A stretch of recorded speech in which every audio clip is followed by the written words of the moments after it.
வணக்கம். இன்றைய காணொளியில் 21 முதல் 22 மாத குழந்தைகளின் வளர்ச்சியை மேம்படுத்த நவ்சேத்னாவில் பரிந்துரைக்கப்பட்ட செயல்பாடுகளை பற்றி கற்றுக்கொள்வோம். 19வது முறை வீட்டில் சந்திக்க செல்வதற்கு முன் தயவு செய்து இந்த காணொளியை பார்க்கவும். வீட்டில் சந்திக்கும் போது 21 முதல் 22 மாத குழந்தைகளுக்கேற்ற வளர்ச்சி நிலைகள் பற்றி பெற்றோர்களுக்கு முதலில் விளக்கவும். பின்னர் இந்த காணொளியில் பரிந்துரைக்கப்பட்டுள்ள விளையாட்டு அடிப்படையிலான எளிதான செயல்பாடுகளை அந்த குழந்தையுடன் சேர்ந்து செய்து காட்டுங்கள்.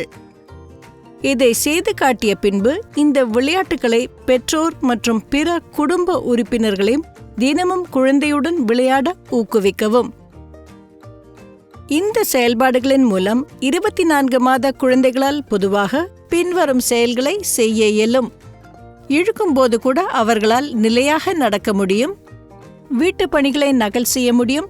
ஒன்று அல்லது அதற்கும் மேலான உடல் உறுப்புகளை பெயரிட முடியும். இந்த செயல்பாடுகளை தினமும் செய்வதன் மூலம் குழந்தைகள் இந்த வளர்ச்சிகளை அடைய பராமரிப்பவர்களால் உதவ முடியும். நவ்சேத்னாவின் கூற்றுப்படி குழந்தை 21 மாத காலத்தில் செய்ய வேண்டிய செயல்பாடுகள்: விலங்குகள் மற்றும் பறவைகள் போல் விளையாடுதல், கோப்பைகளில் கோபுரம் செய்தல், பொருட்களை மேலே கீழே வைப்பது, ராகத்தை நகல் செய்வது.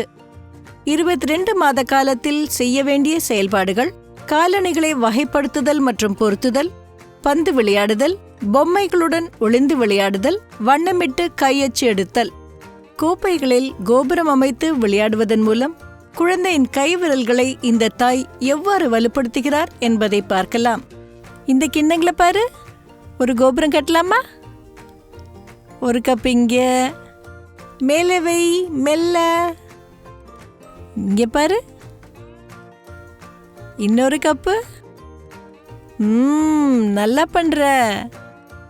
இந்த எளிய செயல்பாடுகளை தினமும் செய்வதன் மூலம் குழந்தையின் முதல் 3 ஆண்டு கால வளர்ச்சிக்கு பராமரிப்பவர்களால் நிச்சயமாக உதவ முடியும்.